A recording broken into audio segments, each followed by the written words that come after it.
Nesse vídeo vamos falar sobre o livro de Esther. Estamos começando um novo livro da Bíblia. E você precisa sempre lembrar que é importantíssimo você mesmo ler a Bíblia, não depender de comentários de outros, nem meus, nem de outros, mas primeiro você mesmo lê a Bíblia, você mesmo lê o trecho que está nessa tabela, que lê a Bíblia em um ano, 365 dias. E aí, depois de ler, você assistir esses vídeos para encorajá-lo, para interagir com a palavra, interagir com seus pensamentos, suas perguntas, suas dúvidas e suas percepções.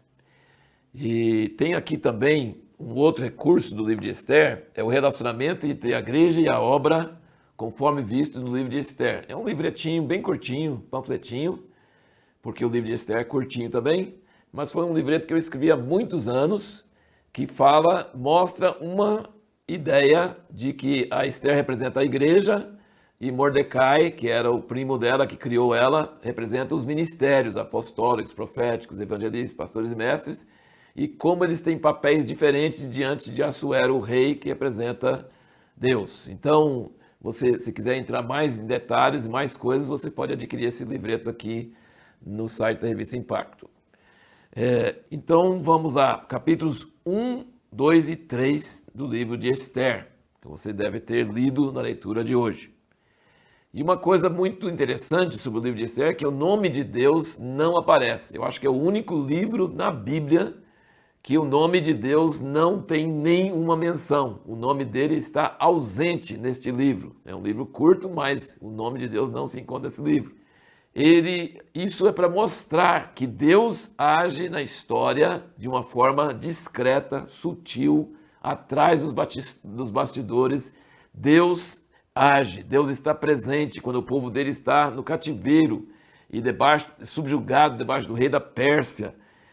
Mas Deus está presente, só o nome dele que não aparece. Mas Deus está agindo nesse livro de uma forma maravilhosa.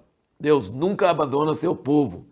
A pergunta que nós fizemos no último vídeo é como que Deus cuida do seu povo mesmo quando este está sofrendo o seu juízo. Você vai perceber durante todo o livro de Esther que Deus controla acontecimentos. A partir do primeiro capítulo, você nota que o rei Assuero chamou a rainha e ela não obedeceu, ela não quis vir. E aí ela foi destronada. Então nós podemos perceber que mesmo que não aparece que é Deus nem coisa nenhuma, o rei estava bêbado e tal, e queria mostrar a formosura dela, e ela rejeitou e achou ridícula a ordem dele, e aí ficou com medo, todo mundo ficou com medo que todas as famílias no império iam ficar desestabilizadas, porque as mulheres iriam desobedecer seus maridos, desrespeitá-los. Então ela foi tirada, mas nós vemos a mão de Deus atrás disso, porque ele queria que uma judia por nome Esther, entrasse no lugar da Vasti, essa rainha que foi destronada. Alguns detalhes nesses 3 capítulos. Como que os benjamitas, e judeus da tribo de Benjamim, são importantes na história de Israel. É uma das tribos menores, quase foi aniquilado naquela guerra civil que teve no livro de Juízes, aquela história triste que nós lemos no fim do livro de Juízes. Mas eles são de grande importância, quase toda hora que você vê alguém importante, ele vai ser de Benjamim. E Mordecai, tem uma tradução que fala Mardoqueu e tem outra tradução que fala Mordecai. Nós vamos usar o termo Mordecai. Eu não sei qual que é mais certo, mas o Mordecai era benjamita. E a Esther era prima dele, mas muito mais nova. E não tinha pai nem mãe, então ele cuidou dela e ele criou ela. Eles eram benjamitas. Olha que coisa interessante. E nós notamos que Mordecai criou ela de uma forma tão maravilhosa, tão cuidadosa, que ela obedecia a ele, mesmo quando ela tinha sido escolhida rainha. Ela não precisava mais, ela estava por cima, ela estava no palácio, longe dele, mas ela obedecia às ordens dele ao pé da letra. Ele falou para ela não declarar o povo dela para ninguém, não dizer que era judia, e ela não contou para ninguém.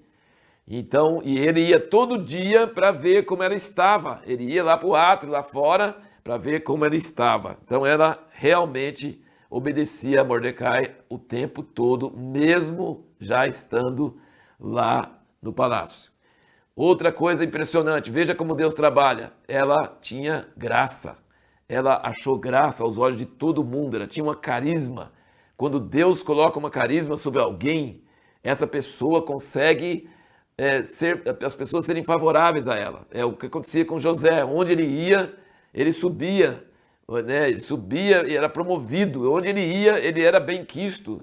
Ele se dava bem. E a Esther, quando chegou lá entre centenas de outras mulheres e moças, o eunuco deu para ela o melhor lugar na casa, de graça. Ela não exigiu, ela não pediu, mas ela achou graça aos olhos do chefe dos eunucos. E quando ela foi chamada para o rei, ela achou mais graça aos olhos dele do que a qualquer outra pessoa. Veja como Deus trabalha na surdina, trabalha escondido.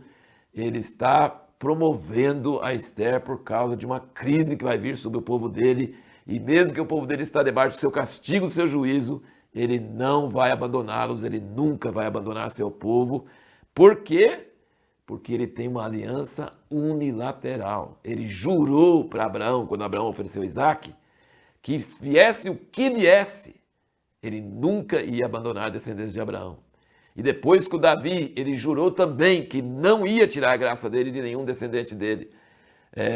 No sentido, ia ter vários descendentes que talvez não fossem aprovados, mas iria ter alguém da descendência de Davi sempre que estaria debaixo do cuidado de Deus. Que fosse o que fosse, fizesse o que fizesse, que Deus... Então isso chama aliança unilateral. Significa que o povo pode aprontar, pecar, fazer o que for, mas Deus fez um juramento e quando ele jura, ele vai cuidar para que aquele juramento seja cumprido, aquilo aconteça.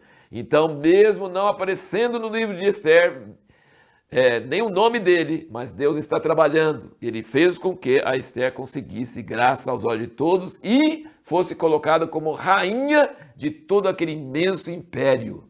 Isso é só Deus que pode fazer uma coisa dessa. E aí você vê que isso são exemplos de José, Daniel, Esther, eles têm esse exemplo. Agora nós temos exemplo de outras pessoas que não era assim não, hein? Você vê, por exemplo, Jacó, não achava graça aos olhos de ninguém não. Nós vemos Paulo, também não achava graça. Moisés, nossa, uma luta. Então assim, não é todo mundo na Bíblia que tem essa graça de achar favor e subir, e ser promovido e ser todo mundo gostar. Não, nós temos heróis da Bíblia que têm essa graça e nós temos heróis da Bíblia que não têm essa graça. Então, é importante entender isso. Mas Deus tem estratégia. Quando ele dá uma certa graça para alguém, como ele deu para Esther, é porque ele tem uma estratégia. Ele quer colocar ela num lugar chave, num lugar estratégico. E, finalmente, nesse texto que nós lemos aqui, nós vemos que Mordecai não se dobrou diante de Amã, que era um príncipe. Pero algumas bíblias judaicas dizem que ele era amalequita, daquele povo que Saul devia ter aniquilado. E Mordecai é descendente de Saul, do mesmo tribo de Benjamim. E Saul não exterminou, mas ainda tem um amalequita, que é inimigo do povo judeu. E Mordecai não se dobrava diante dele. E aí, isso fez Amã ficar furioso. Quem é esse cara que não se dobra diante de mim? E aí ele descobriu que Mordecai era judeu. E ele falou assim, não vou acabar só com Mordecai, vou acabar com todo o povo dele. Então foi a posição, a postura de Mordecai a favor da verdade, contra se sujeitar a uma ordem errada, a um príncipe errado, a alguém errado, que fez todo o povo dele entrar em perigo. Isso é a história, né, do povo judeu. Você pode ver, sempre tem antissemitismo, sempre tem alguém, e eles estavam espalhados pelo império, e surge esse personagem hitleriano. Antes do Hitler tinha Amã, que queria exterminar a raça judia debaixo do céu. Ele queria não ter mais nenhum judeu. Impressionante. Pensa comigo um pouquinho sobre o antissemitismo. Os judeus foram castigados por Deus porque eles adoravam ídolos e foram infiéis para com Deus. Mas entre as nações onde eles foram jogados, eles eram perseguidos porque eles teimavam em adorar a Deus e não adorar ídolos. Veja que coisa. Castigados por adorar ídolos, mas nas nações castigados e perseguidos porque mantinham o sábado e a circuncisão e não comer carne de porco e seguia as leis de Deus. Então eles eram diferenciados e o mundo odeia pessoas diferentes. Então os judeus sempre sofreram ódio por serem judeus, e isso deu origem ao antissemitismo. A pergunta que nós vamos responder no próximo vídeo é: por que não podemos ficar passivos, mesmo sabendo que Deus soberanamente vai cumprir o seu propósito?